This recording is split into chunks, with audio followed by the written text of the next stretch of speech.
بسم الله الرحمن الرحيم. طبعا اخوان الكرام، مثل ما تعلمون دائما متميز بتوفير لكم افضل واندر واجود الاعسال العلاجيه، اللهم لك الحمد.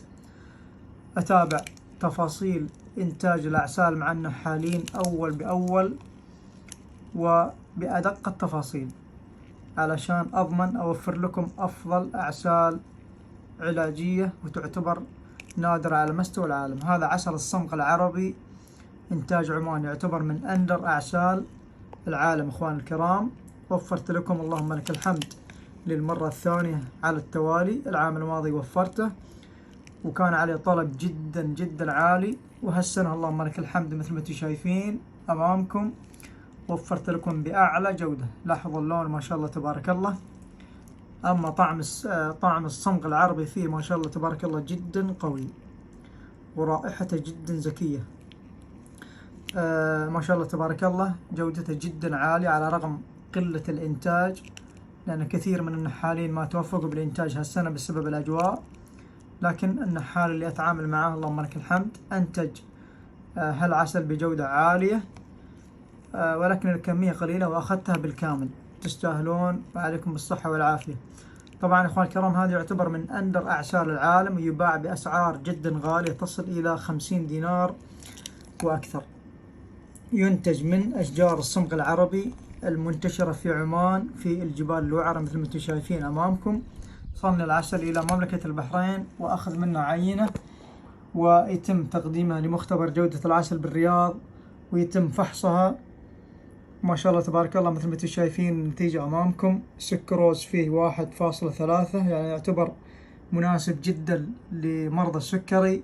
لكن بهذا العصر بتناقلوا انه الصمغ العربي مفيد جدا للي عندهم فشل كلوي. نعم، فبالتالي بيحتوي على الالياف والاملاح والبوتاسيوم والكالسيوم. شوفوا، عشان المفاصل والعظام وهشاشة العظام، في من الكلس والمغنيسيوم.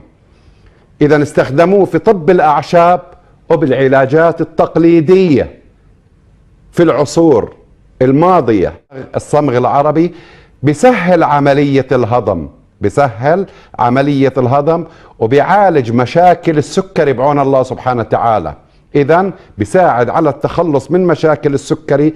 أيضا بيبني جدار الأمعاء، من خصائصه إنه بيبني جدار الأمعاء وبيقوي جهاز المناعة، مقوي لجهاز المناعة، وبيعالج الإمساك والإسهال. شوف، وأمريكا عملت عليه بحوث حديثة، وألمانيا وبريطانيا، وعملوا البحوث أيضا في السودان. وأيضا هذا الشجر وهذا الصمغ موجود بكثرة أيضا في عمان، فبالتالي استفادوا من خصائصه العظيمة لتعديل مشاكل الجهاز الهضمي. أيضا ذكرنا أنه بيبني جدار المعدة والجهاز الهضمي. إذا يعالج أو يساعد، عشان أنا أكون شوية دقيق معاكم، يساعد. ما أنا أحب أني أحكي أنه بيعالج أي شيء، حتى لو الحبة السوداء ولا العسل، لكن مفيد جدا لمشاكل الفشل الكلوي وأيضا قصور الكليتين. بيخلصنا من الأمراض الخبيثة والأورام، من الأورام اللي نازلة في حبايبنا ونازلة في أهالينا وبنستفيد منه. إذا بيقضي على نمو البكتيريا في الجهاز الهضمي.